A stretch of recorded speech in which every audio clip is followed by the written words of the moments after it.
नमस्कार दोस्तों। इस बार 21 जुलाई 2024 से सावन महीने की शुरुआत हुई है और यह सावन का महीना 19 अगस्त तक रहने वाला है। सावन शिवजी का प्रिय महीना माना जाता है। कहते हैं कि सावन माह में भगवान शिव पृथ्वी पर जगह जगह विचरण करते हैं।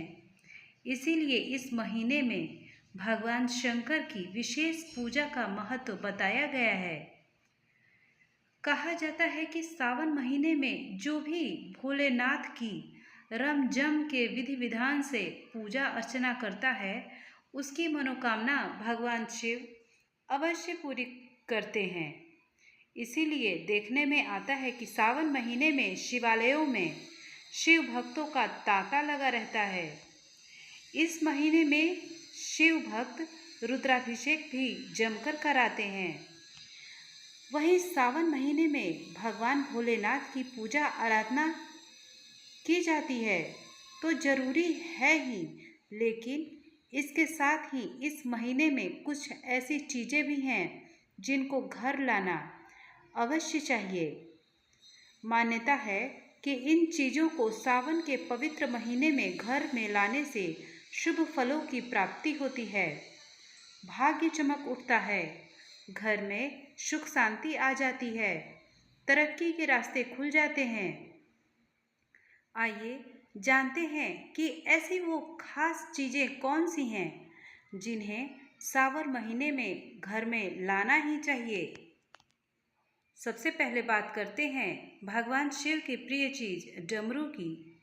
डमरू, इसके बारे में तो आप जानते ही होंगे। भोलेनाथ डमरू को हमेशा अपने साथ में रखते हैं। डमरू उनकी बेहद ही प्यारी चीज़ों में से एक है। भगवान शंकर जब बेहद प्रसन्न होते हैं तब वह डमरू बजाते हैं।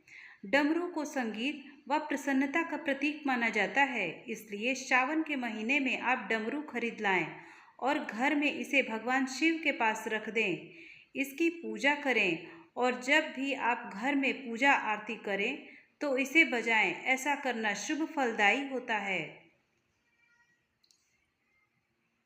त्रिशूल, त्रिशूल इसके बारे में भी आप जानते होंगे। ये भी हमेशा भोलेनाथ के हाथों में रहता है। यह उनका अस्त्र है जो बुराइयों का नाश करता है। इसीलिए सावन माह में त्रिशूल की खरीदारी को बेहद ही शुभ माना गया है। सावन के महीने में आप चांदी या तांबे का त्रिशूल भी खरीद सकते हैं। त्रिशूल खरीदने के बाद उसकी पूजा करें, इससे घर पर सुख समृद्धि बढ़ती है। रुद्राक्ष, रुद्राक्ष हिंदू में रुद्राक्ष को कैसे भूला जा सकता है। रुद्राक्ष को बेहद पवित्र और पावरफुल माना गया है। यह नकारात्मक ऊर्जाओं को हराने वाला है। पौराणिक कथाओं के अनुसार रुद्राक्ष की उत्पत्ति भगवान शिवजी के आंसुओं से हुई है, इसलिए रुद्राक्ष भगवान शिव को अति प्रिय है। सावन के महीने में रुद्राक्ष खरीदना भी बहुत शुभ माना गया है। अगली वस्तु है भस्म। भस्म भगवान शिव को सोने चांदी का गहना नहीं पहनते, लेकिन वह एक ऐसा गहना जरूर पहनते हैं जिसे कोई नहीं पहनता। दरअसल भस्म भगवान शिव का गहना है। भस्म से शिवजी का श्रृंगार किया जाता है। भगवान शिव को भस्म बेहद ही प्रिय है। ऐसी मान्यता है कि सावन के महीने में भस्म घर पर लाने से और उसे शिवलिंग पर चढ़ाकर अपने पास रख लेने से विशेष फलों की प्राप्ति होती है। चांदी का बेलपत्र। चांदी के बेलपत्र के बारे में आप तो जानते ही होंगे कि बिना बेलपत्र के शिवजी की पूजा अधूरी सी मानी जाती है। शिवजी की पूजा में बेलपत्र का खास महत्व है। कहते हैं कि बेलपत्र की उत्पत्ति माता पार्वती के आंसुओं से हुई है, इसलिए भोलेनाथ को बेलपत्र बेहद ही प्रिय है। मान्यता है कि सावन के महीने में चांदी का बेलपत्र घर के मंदिर में रखने से जीवन की सभी समस्याएं दूर होती हैं और आर्थिक स्थिति में भी मजबूती आती है। आप चांदी का बेलपत्र कहीं शिवालय में भी चढ़ा सकते हैं।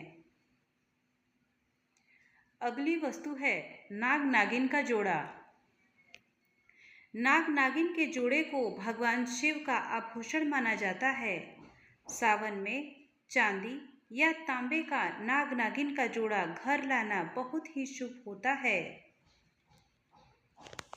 गंगा जल।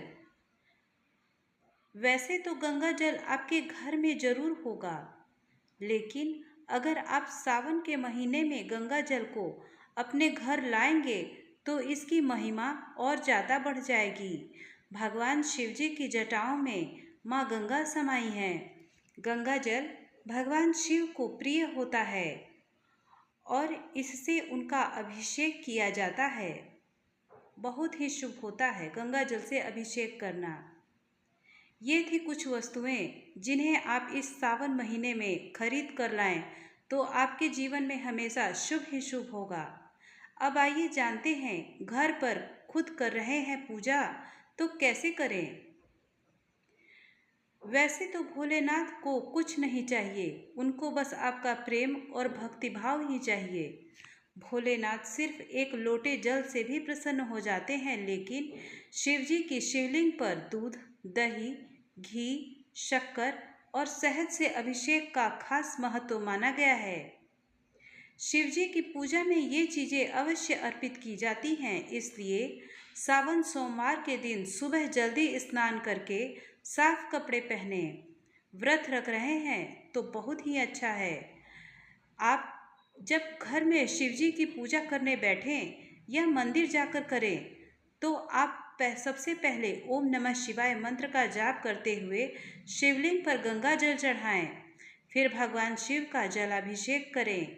इसके बाद दूध, दही, घी, शक्कर और शहद जैसे चीज़ों से उनका अभिषेक करें और बाद में फिर से भगवान शिव का जलाभिषेक करें और इसके बाद उन पर सफ़ेद चंदन, अक्षत, सफ़ेद फूल, बेलपत्र, धतूरा, सुपारी आदि चढ़ाएं। शमी के पत्ते भी चढ़ाएं। भोलेनाथ को फल मिठाइयों का भोग लगाएं और आखिर पूजा खत्म होने पर उनकी आरती अवश्य करें। दोस्तों, ये थी हमारी जानकारी भगवान भोलेनाथ को प्रसन्न करने की।